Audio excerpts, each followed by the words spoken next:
ചിത്രത്തിൻ്റെ തുടക്കത്തിൽ വിചിത്രമായ രീതിയിൽ സംസാരിക്കുന്ന അജ്ഞാതയായ ഒരു യുവതിയെയാണ് കാണിക്കുന്നത്.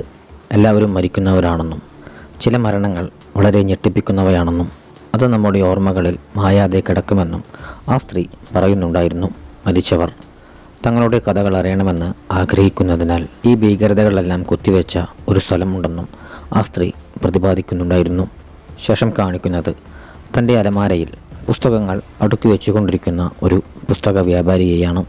പെട്ടെന്ന് കത്തിയുമായി ബെൻ എന്നൊരാൾ ആ ഒരു പുസ്തകക്കാരൻ്റെ പക്കലേക്ക് വരികയാണ്. ആ പുസ്തകക്കാരൻ ബെന്നിൻ്റെ കയ്യിൽ നിന്നും പണം കടം വാങ്ങിയിട്ടുണ്ടായിരുന്നു. ബെൻ കൊല്ലാനൊരുങ്ങിയപ്പോൾ പുസ്തകക്കാരൻ ദശലക്ഷക്കണക്കിന് മൂല്യമുള്ള ഒരു പുസ്തകത്തെപ്പറ്റി ബെന്നിനോട് പറയുകയാണ്. തന്നെ കൊല്ലാതിരിക്കാനായി പുസ്തകക്കാരൻ ആ പുസ്തകമിരിക്കുന്ന സ്ഥലവും ബെന്നിന് പറഞ്ഞു കൊടുത്തു. എന്നിരുന്നാലും ക്രൂരനായ ബെൻ കഴുത്തു ഛേദിച്ച് ആ പുസ്തകക്കാരനെ കൊലപ്പെടുത്തി. ഷോപ്പിൽ നിന്നും പുറത്തേക്കിറങ്ങിയ ബെൻ തൻ്റെ കൂട്ടാളിയോട് ബുക്സ് ഓഫ് ബ്ലഡ് എന്ന നിഗൂഢമാർന്ന ആ പുസ്തകത്തെപ്പറ്റി പറയുകയാണ്. എന്നാൽ മരണസമയത്താവട്ടെ ആ പുസ്തകക്കടക്കാരൻ ചിരിച്ചുകൊണ്ടാണ് മരിച്ചിരുന്നത്. കാരണം ആ പുസ്തകം തേടിപ്പോയ ബെൻ ക്രൂരമായ രീതിയിൽ തന്നെ കൊല്ലപ്പെടുമെന്ന് അയാൾക്ക് അറിയാമായിരുന്നു. പിന്നീട് കാണിക്കുന്നത് ഒരാളുടെ ശരീരത്തിൽ ജെന്നയെന്ന് കുത്തിവെച്ചിരിക്കുന്നതാണ്. ശേഷം കാണിക്കുന്നത് ആ പേരുള്ള ജെന്ന എന്ന യുവതിയെയാണ്. മാതാപിതാക്കളോടൊപ്പം കടലിനോട് ചേർന്നുള്ള ഒരു വീട്ടിലാണ് അവൾ താമസിച്ചിരുന്നത്. അവളുടെ കാമുകനുമായി സംബന്ധിച്ചിരുന്ന ഒരു സംഭവത്തെ തുടർന്ന് ജന വിഷാദ രോഗത്തിലായിരുന്നു. ജനയുടെ വിഷമങ്ങൾ അവളുടെ അമ്മ ചോദിച്ചറിയാനായി ശ്രമിച്ചിരുന്നെങ്കിലും ജന്ന അക്കാര്യങ്ങളൊന്നും ആരോടും പറഞ്ഞിരുന്നില്ല. അത്താഴ സമയത്ത് അച്ഛനമ്മമാർ ഭക്ഷണം കഴിക്കുന്ന ശബ്ദം പോലും അവളിൽ അസ്വസ്ഥതയുണ്ടാക്കിയിരുന്നു. മറ്റു ശബ്ദങ്ങൾ അധികം കേൾക്കാതിരിക്കാനായി അവൾ നോയിസ് ക്യാൻസലേഷൻ ഹെഡ്സെറ്റുകൾ ഉപയോഗിച്ചിരുന്നു. രാത്രിയിൽ ജന്ന തൻ്റെ മാതാപിതാക്കൾ തന്നെ ഒരു പുനരധിവാസ കേന്ദ്രത്തിലേക്ക് മാറ്റുന്നതിനെപ്പറ്റി സംസാരിക്കുന്നത് കേൾക്കാനിടയായി. അതോടുകൂടി ജന വീട് വിട്ട് ഓടിപ്പോകാമെന്ന് തീരുമാനിക്കുകയാണ്. മാതാപിതാക്കൾ ഉറങ്ങുന്ന സമയത്ത് അവൾ അവരുടെ റൂമിലേക്ക് കയറി സേഫിനുള്ളിൽ സൂക്ഷിച്ചിരുന്ന പണം മോഷ്ടിച്ചു. അവൾ തൻ്റെ വസ്ത്രങ്ങളെല്ലാം എടുത്ത് നേരെ അവിടെ നിന്നും ബസ് സ്റ്റാൻഡിലേക്ക് പോയി. അവിടെ ചെന്നവൾ ലോസ് ആഞ്ചലസിലേക്ക് ടിക്കറ്റ് എടുത്തു. അവിടെ നിന്നും ഇറങ്ങുന്ന സമയത്ത് കറുത്ത വസ്ത്രധാരിയായ ഒരു മനുഷ്യൻ തന്നെ തുറിച്ചു നോക്കുന്നത് ജന്ന കാണാനിടയായി. അതോടെ വേഗത്തിൽ നടന്നവൾ ബസ്സിലേക്ക് കയറി. തൻ്റെ പുറകിലിരുന്ന ആളുകൾ ഭക്ഷണം കഴിക്കുന്ന ശബ്ദം അവളിൽ അസ്വസ്ഥതയുളവാക്കിയിരുന്നു. ദേഷ്യത്തോടെ ജന്ന ഹെഡ്സെറ്റ് ചെവിയിലേക്ക് വെച്ചു. മാനസിക പിരിമുറുക്കം മൂലം ഈ സമയത്ത് വിചിത്രമായ കാര്യങ്ങൾ കാണുന്നതായി ജന്നയ്ക്ക് തോന്നിയിരുന്നു. കുറച്ചു മണിക്കൂറുകൾക്ക് ശേഷം കറുത്ത വസ്ത്രം ധരിച്ചിരുന്ന ആ ഒരു മനുഷ്യൻ ആ ബസ്സിലേക്കും കയറി വരികയാണ്. അയാൾ തൊട്ടരികയായി ഇരുന്നത് ജന്നയെ ഭയപ്പെടുത്തി. അതിനാൽ തന്നെ ജന്ന പിന്നീട് ആ ഒരു ബസ്സിൽ നിന്നും ഇറങ്ങുകയാണ്. നടന്നു നീങ്ങുന്ന സമയത്ത് ഒരു കാറ് അവൾക്ക് നേരെ പാഞ്ഞു വന്നിരുന്നു. ഭീതിയോട് ജന അടുത്തുണ്ടായിരുന്ന ഇൻ്റർനെറ്റ് കഫേയിലേക്ക് ചെന്ന് താമസിക്കാനായി ഒരു സ്ഥലം തിരഞ്ഞു. അങ്ങനെ ജന വാടക കുറവുള്ള ഒരു ഹോം സ്റ്റേ താമസിക്കാനായി തിരഞ്ഞെടുത്തു. ശേഷം ജന ആ ഒരു വീട്ടിലേക്ക് പോവുകയാണ്. അവിടുത്തെ വൃദ്ധ ദമ്പതികൾ അവളെ ഊഷ്മളമായി വരവേറ്റു. ജന്ന തൻ്റെ റൂമിലേക്ക് പോകുന്ന സമയത്ത് ഗാവിൻ എന്നൊരു ചെറുപ്പക്കാരൻ അവളുടെ പക്കലേക്കെത്തി. ഗാവിൻ ആ ഹോം സ്റ്റേയിൽ റൂമെടുത്ത് താമസിക്കുന്നയാളാണ്. അവിടെ വെച്ച് അവരിരുവരും സംസാരിക്കുകയും പരിചയപ്പെടുകയും ചെയ്തു. ശേഷം ഉറങ്ങാനായി റൂമിലേക്ക് പോയ ജന അവിടുത്തെ ചുമരുകൾക്കിടയിൽ നിന്നും വിചിത്രമായ ചില ശബ്ദങ്ങൾ കേൾക്കാനിടയായി. അവളത് പരിശോധിക്കാനായി ചെന്ന സമയത്ത് ചുമരിനുള്ളിൽ നിന്നും ഒരു പാറ്റ പുറത്തേക്ക് വരികയാണ്. ഈ സമയത്ത് ആ വീട്ടിലെ എല്ലി എന്ന ആ ഒരു വൃദ്ധ അവിടേക്ക് എത്തുകയാണ്. പേടിച്ചരണ്ടു നിന്നിരുന്ന അവളെ എല്ലാം ശാന്തയാക്കി ചായ കുടിക്കാനായി ക്ഷണിച്ചു. ഭക്ഷണം കഴിക്കുന്ന സമയത്ത് ഭർത്താവായ സാമിൻ്റെ മുൻപിൽ വെച്ച് താനൊരു രജിസ്റ്റേർഡ് നേഴ്സാണെന്ന് എല്ലി ഗാവിനോടും ജനയോടും പറഞ്ഞിരുന്നു. സാം ഒരു മരപ്പണിക്കാരനായിരുന്നു. 4 പേരും സംസാരിച്ചു കൊണ്ടിരിക്കുന്ന സമയത്ത് തറയിൽ നിന്നും വലിയൊരു പാറ്റ പുറത്തേക്ക് വരികയാണ്. എല്ലി അതിനെ ഒരു തുണി കഷ്ണത്തിൽ പൊതിഞ്ഞ് പുറത്തേക്കെറിഞ്ഞു. ഈ വീട്ടിൽ പാറ്റകളുടെ ശല്യം കൂടുതലാണെന്നും ഉടൻ തന്നെ അത് പരിഹരിക്കാമെന്നും സാം അവരോട് പറഞ്ഞു. ആ രാത്രിയിൽ തനിക്ക് മിസോസോമിയ എന്നൊരു രോഗമുണ്ടെന്ന് ജന്ന ഗാവിനോട് പറഞ്ഞു. അതിനാൽ തന്നെ ശബ്ദങ്ങൾ എനിക്ക് അസ്വസ്ഥതയുണ്ടാക്കുന്നുണ്ടെന്നും അവൾ അവനോട് വെളിപ്പെടുത്തി. ചില സമയങ്ങളിൽ തനിക്ക് ജനിക്കേണ്ടിയിരുന്നില്ല എന്ന് തോന്നിപ്പോകാറുണ്ടെന്നും അവൾ ഗാവിനോട് പറഞ്ഞു. വിഷമത്തോടെയുള്ള അവളുടെ സംസാരം കേട്ട് നമുക്ക് നാളെ ഒരുമിച്ചൊരു ചായ കുടിക്കാൻ പോയാലോ എന്ന് ഗാവിൻ അവളോട് പറഞ്ഞു. അങ്ങനെ അവരിരുവരും തങ്ങളുടെ ഫോൺ നമ്പറുകൾ കൈമാറിക്കൊണ്ട് ഉറങ്ങാനായി പോയി. അന്നുറങ്ങുന്ന സമയത്ത് ജന്നയ്ക്ക് ഒരു പക്ഷാഘാതം അനുഭവപ്പെട്ടിരുന്നു. ആ സമയത്ത് ഒരു പ്രേതത്തെ പോലെ തൻ്റെ അമ്മ വീഞ്ഞു കുടിക്കുന്നതായി അവൾക്ക് തോന്നി. പിന്നീട് ഗാവിൻ താനുമായി ബന്ധപ്പെടാൻ ശ്രമിക്കുന്നതായും അവൾക്ക് അനുഭവപ്പെടുകയാണ്. അതിനുശേഷം അവിടുത്തെ വൃദ്ധ ദമ്പതികൾ എന്തോ ആവശ്യത്തിനായി തന്നെ അളക്കുന്നതായി അവൾക്ക് തോന്നി. ഈ സമയത്ത് കറുത്ത കോട്ടിട്ടിരുന്ന ആ ഒരു മനുഷ്യൻ ജനാലയിലൂടെ അവളെ നോക്കുന്നതായി അവൾ കണ്ടു. ഉടനെ അവൾ ഒരുപാട് പാറ്റകളെ ഛർദ്ദിച്ചു. രാവിലെ എണീറ്റപ്പോഴാണ് അതെല്ലാം തൻ്റെ തോന്നലായിരുന്നു എന്നുള്ള വസ്തുത അവൾ തിരിച്ചറിഞ്ഞത്. തലേ ദിവസം പറഞ്ഞിരുന്നതുപോലെ ചായ കുടിക്കാനായി ജന്ന അടുത്തുള്ള കോഫി ഷോപ്പിലേക്ക് ചെന്നു. കുറച്ചു നേരം അവിടെ കാത്തിരുന്നെങ്കിലും ഗാവിൻ അവിടേക്ക് വന്നിരുന്നില്ല.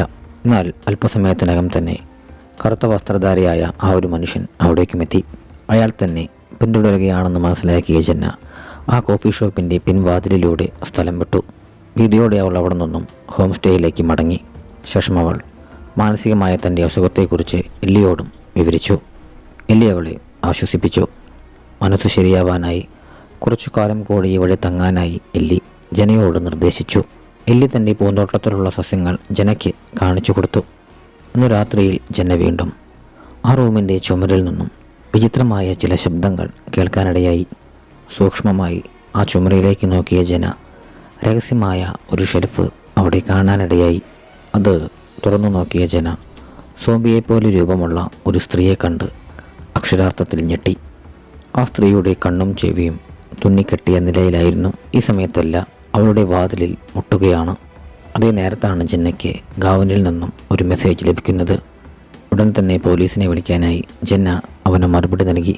എന്നാൽ ഗാവിൻ്റെ ഫോണിൽ നിന്നും ജന്നയ്ക്ക് സന്ദേശം അയച്ചിരുന്നത് എല്ലിയായിരുന്നു. ഉടൻ തന്നെ ഭിത്തിയിലുണ്ടായിരുന്ന സ്ത്രീ ജന്നയുടെ മുടി പിടിച്ചു വലിച്ചു. എന്തെങ്കിലും പ്രശ്നമുണ്ടോ എന്ന് എല്ല ജന്നയോട് ചോദിച്ചു. അതോടെ താൻ ട്രാപ്പിലായിരിക്കുകയാണെന്നും എത്രയും വേഗം ഇവിടെ നിന്നും രക്ഷപ്പെടണമെന്നും ജന്ന കണക്ക് കൂട്ടുകയാണ്.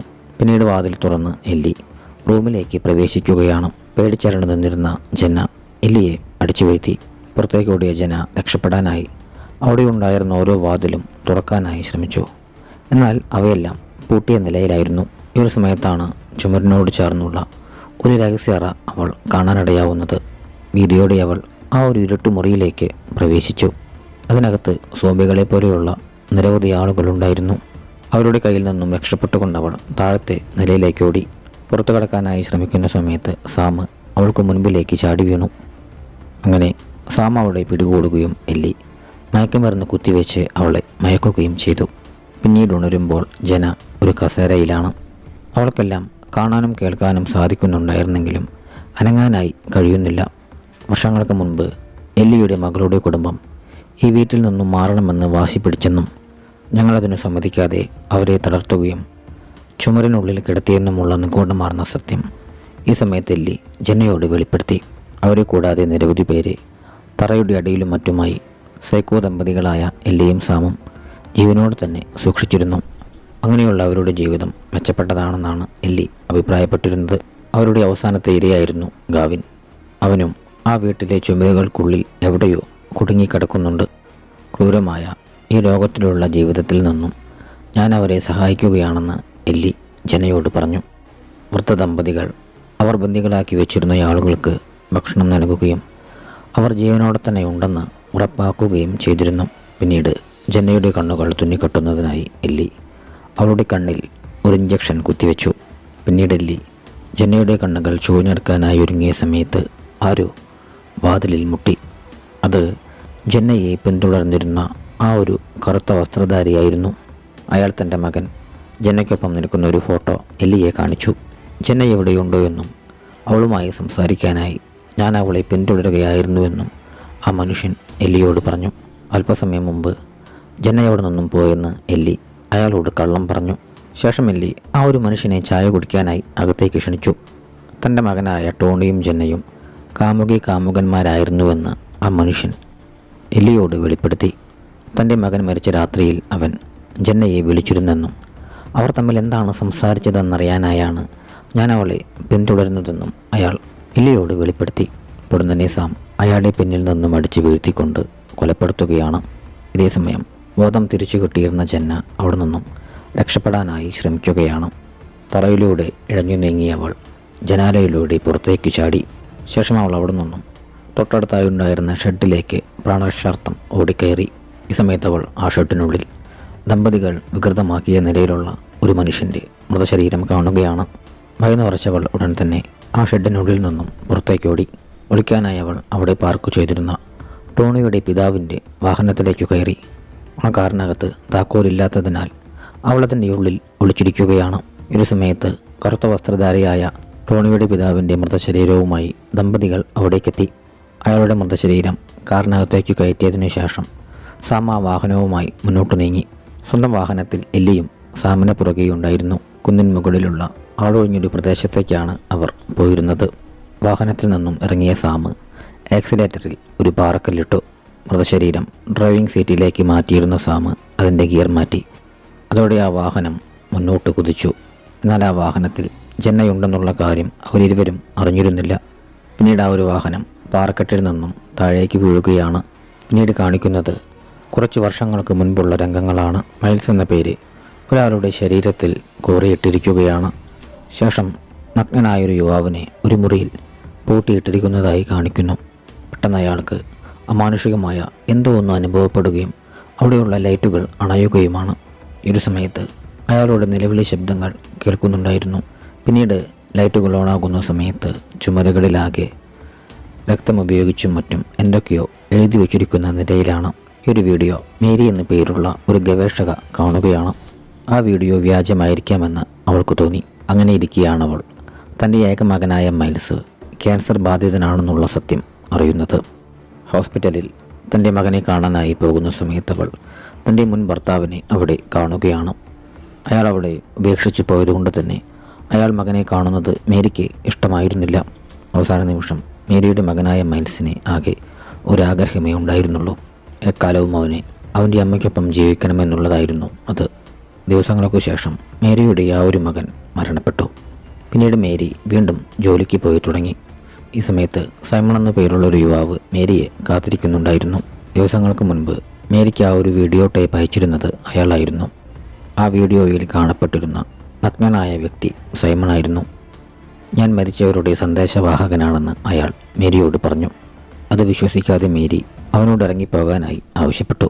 എന്നിരുന്നാലും മൈൽസ് തന്നെ അയച്ചതാണെന്ന് സൈമൺ അവകാശപ്പെട്ടതോടെ മേരി അവനെ കേൾക്കാൻ തയ്യാറായി. പിന്നീട് അങ്ങോട്ട് അവരുടെ പരിചയം കൂടുതൽ ദൃഢമാവുകയും അവർ ഭാര്യ ഭർത്താക്കന്മാരെ പോലെ ജീവിക്കാൻ ആരംഭിക്കുകയും ചെയ്തു. മരിച്ചവരുമായി സംസാരിക്കാൻ സാധിക്കുന്ന ഒരു ഫൗണ്ടേഷൻ അവർ സ്ഥാപിച്ചു. ഇക്കാര്യം അറിഞ്ഞ് ലോകത്തിൻ്റെ വിവിധ ഭാഗങ്ങളിൽ നിന്നും നിരവധി പണ്ഡിതന്മാർ അവരുടെ സ്ഥാപനത്തിലേക്ക് എത്തിയിരുന്നു.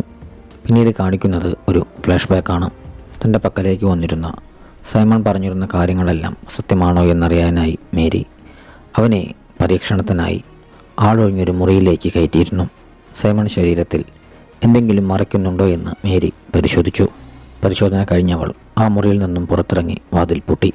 ഞാൻ മരിച്ചവരുമായി കോൺടാക്ട് ചെയ്യാൻ പോവുകയാണെന്നും ആ രംഗങ്ങൾ ഭയാനകമായിരിക്കുമെന്നും സൈമൺ അവർക്ക് മുന്നറിയിപ്പ് നൽകി. ഉടനെ അവിടുത്തെ ലൈറ്റുകൾ അണയുകയും സൈമൻ്റെ നിലവിളി ശബ്ദം കേൾക്കുകയുമാണ്.